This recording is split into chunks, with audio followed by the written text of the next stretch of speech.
Chapter 13-14. Sa blacksmith shop. Sinasabi ni Roman kay Rax na hindi sapat ang mga ito. Kailangan niyang gumawa ng mas marami pang mabibigat na araro sa lalong madaling panahon. Sinasabi ni Rax na opo, Panginoon. Gagawin niya ang kanyang makakaya. Hinawakan ni Roman ang balikat ni Rax at sinasabi nito na magdagdag ng kalahating kilong karne ng baboy ramo sa tanghalian at hapunan para sa lahat ng mga panday. Kung hindi ito sapat, palitan ito ng ibang uri ng karne. Siya ang baalang mag-ayos ng pamamahagi ng karne mula sa pangangaso sa kabundukan noong isang araw. Sinasabi ng butler na opo, Panginoon. At batid ni Roman na ipadala ang 6 na baka na pang-araro, at ang 3 mabibigat na ararong yari na sa mga pilapil ng bukid. Gusto niyang subukan ng mga araro mamayang hapon. Sa landfield. Nagtataka at tinatanong ng mga tao na kung ano ba ang ginagawa ng Panginoong Roman. Nagdala pa siya ng isang kabalyero. Hindi ba't ang babaeng yon ay mula sa pamilya niya no? Nakangiting tinatanong ni Green na kung gusto niya bang makipagpastahan. Sinasabi ni Aaron na sigurado siyang aararuhin niya ang mga bukid mamaya. Nadidismaya na sinasabi ni Green na hindi siya masaya sa ganyan, sinasabi niya lahat ng gusto niyang sabihin. Sinasabi ni Aaron na hindi na ba siya makikipagpustahan. Galit na sinasabi ni Green na boring. Sa patag na lupa. Bumaba si Roman sa kabayo nito, at hinawakan nito ang lupa at kumuha ito ng bahagya. At sinasabi nito na napakataba ng lupang ito.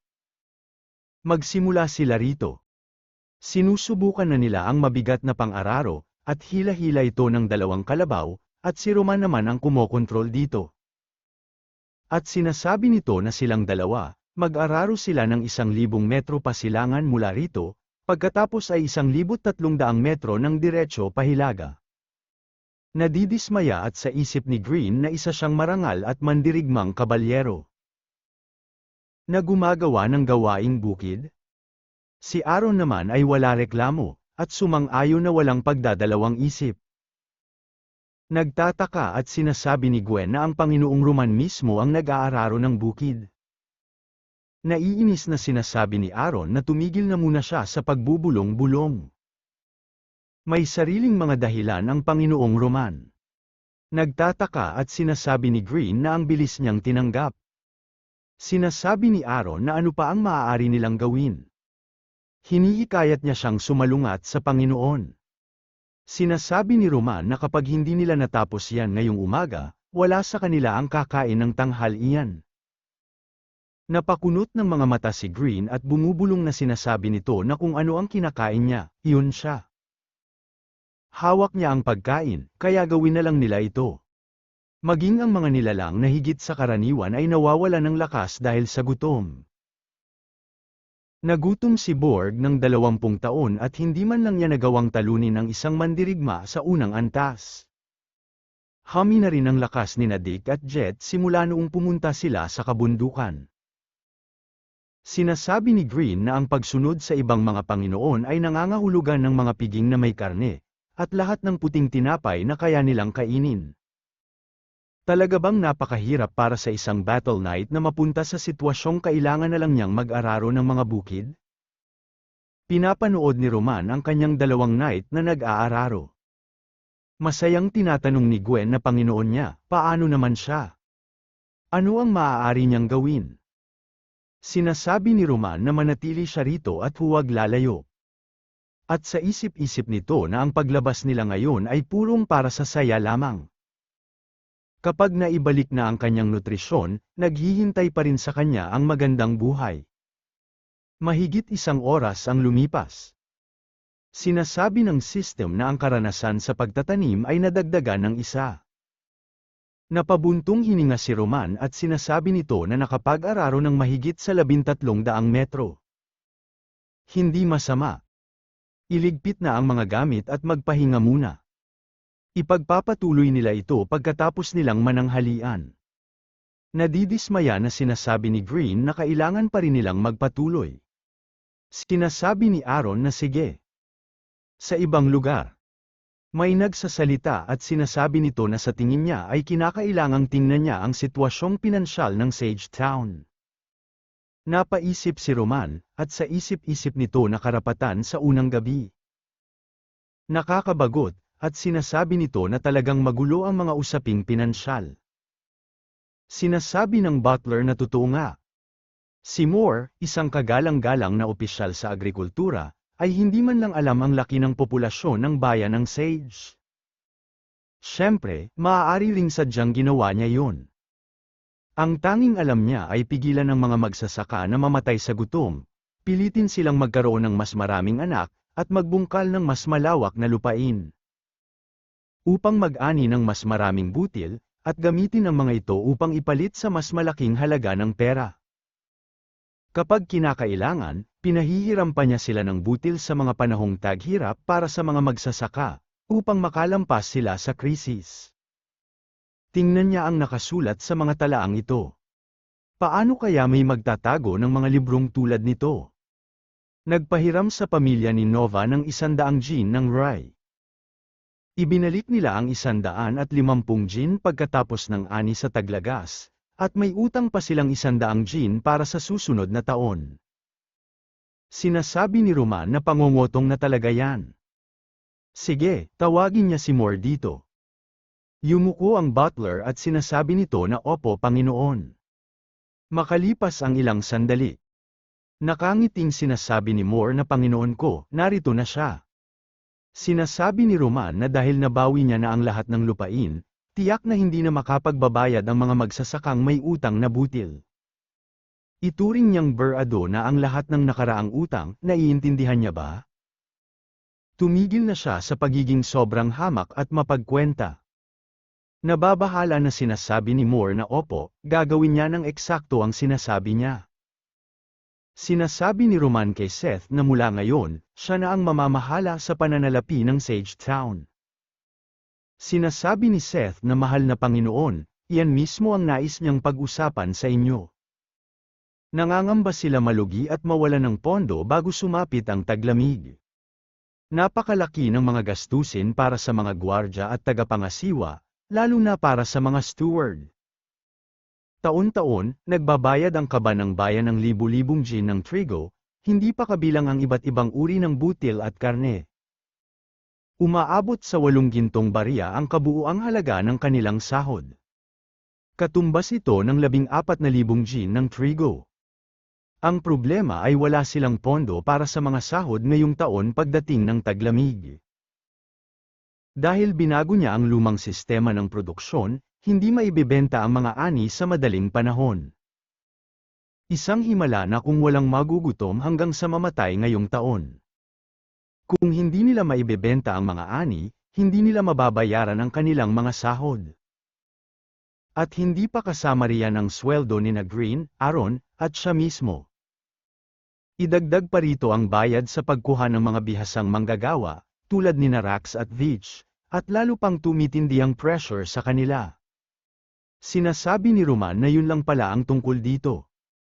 Sinasabi ni Seth na sana ay pag-isipan niyang mabuti ito. Huwag niyang baliwalain ang kanyang sinasabi. Batid ni Roman na huwag siyang masyadong mag-alala. At tinatanong nito kung bakit napakataas ng mga sweldo at benepisyo ng mga steward. Maaari kayang mga kamag-anak niya silang lahat? O mga kapatid? Sinasabi ni Moore na karapat-dapat siya sa kamatayan. Sinasabi ni Roman na nauunawaan niya na ang pangkalahatang sitwasyon. Bawasan ang mga benepisyo ng lahat ng steward, 1 baryang pilak, 100 gin ng trigo, at 300 gin ng iba't ibang uri ng butil bawat taon. Walang karne. Pagdating sa mga tax exemption, panatilihin muna ang mga ito sa kasalukuyang kalagayan. Wala naman siyang tutol, di ba? Nakangiting sinasabi ni Moore na sumasang-ayon siya sa kanya Lord Roman.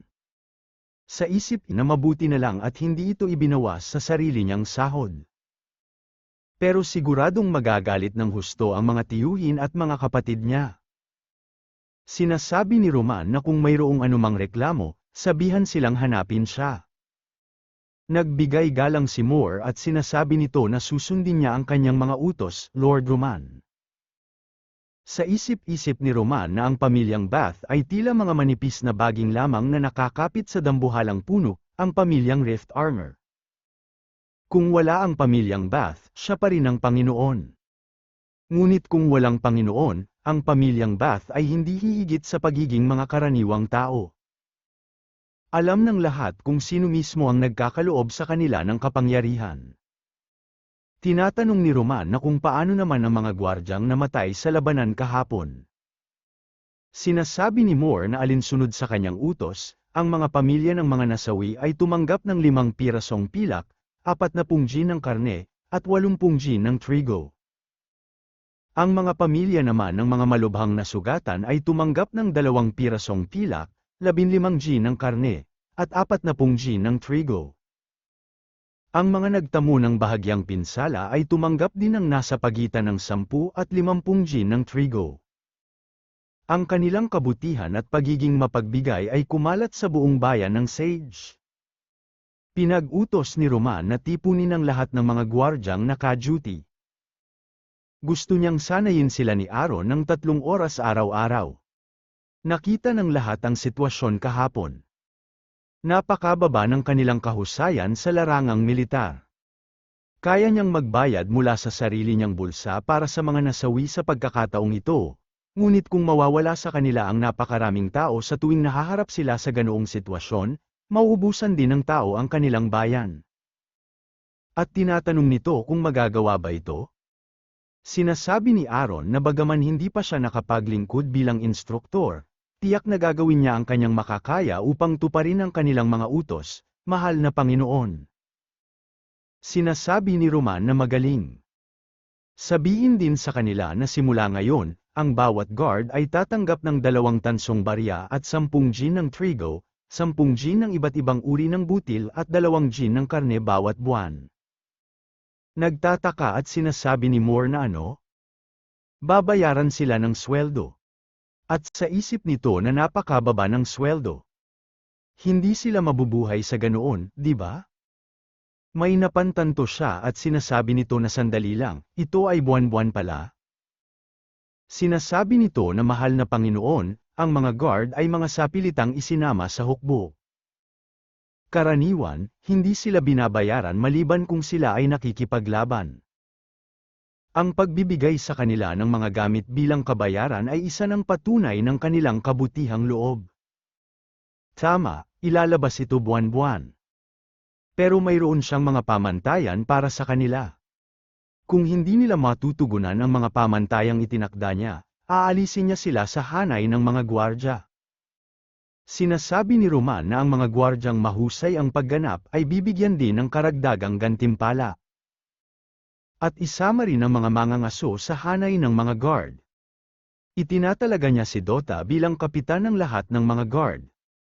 Sabihan niya siyang bumaba mula sa mga bundok sa lalong madaling panahon. Sinasabi ni Seth na hindi niya pa rin resolba ang problema ng pagkalugi tuwing taglamig. Sinasabi ni Roman na alam niya. Lulutasin niya ang problemang ito bago matapos ang tagsibol. Sinasabi ni Seth na sige. Ngunit may isa pang bagay. Hindi niya dapat palaging ginagawa ang kanyang sarili na napakagulo. Ang kanyang mga binti ng pantalon ay nababalot ng putik, magulo ang kwelyo niya, at dapat nakasara ang mga butones ng kanyang polo. Hindi ito masyadong elegante. Sa isip-isip ni Roman na mas mukha siyang tatay kaysa sa sarili niyang ama. Sa landfield. Nagtataka at naguguluhan ang mga magsasaka, at nakikita nila na ang kanilang Panginoon ay nag-aararo ng bukid. Sinasabi ni Roman na tignan nila ito ng mabuti.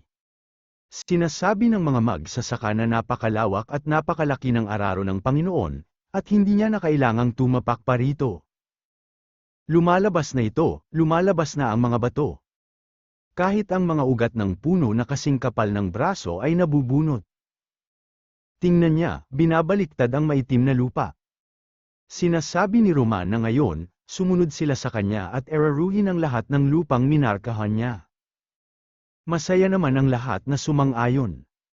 Sa isip-isip ni Roman na ang mabigat na araro ay mas mabigat at mas mabagal.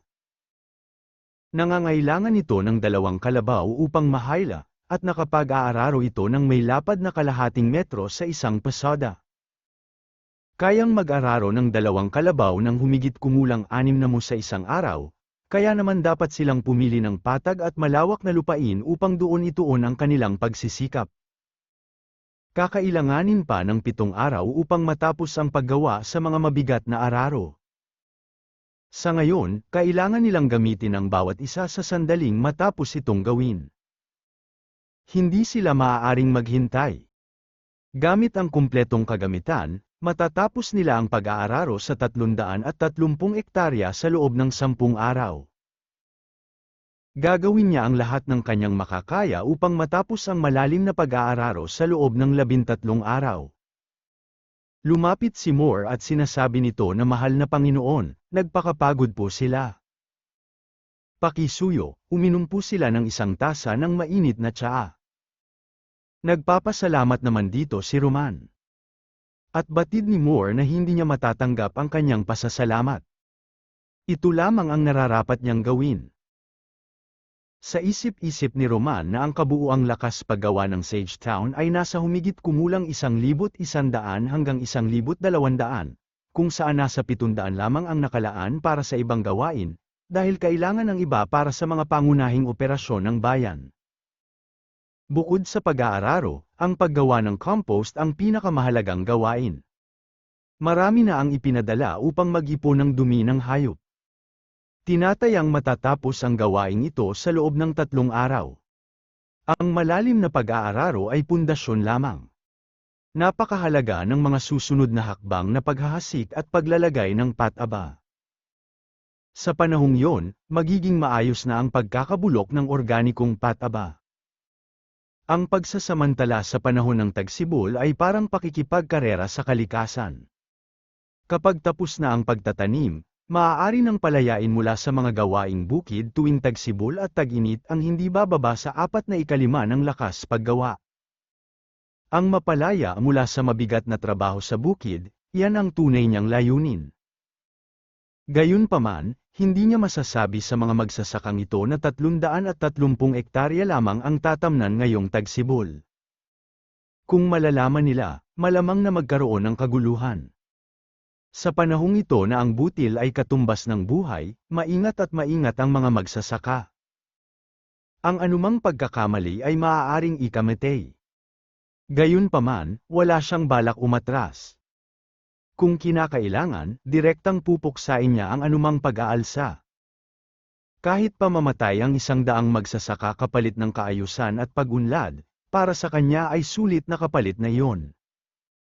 Sinasabi ni Roman na magpuputol siya ng mga puno sandali lang. Iiwan niya sa kanya ang pagsubaybay sa pag-aararo.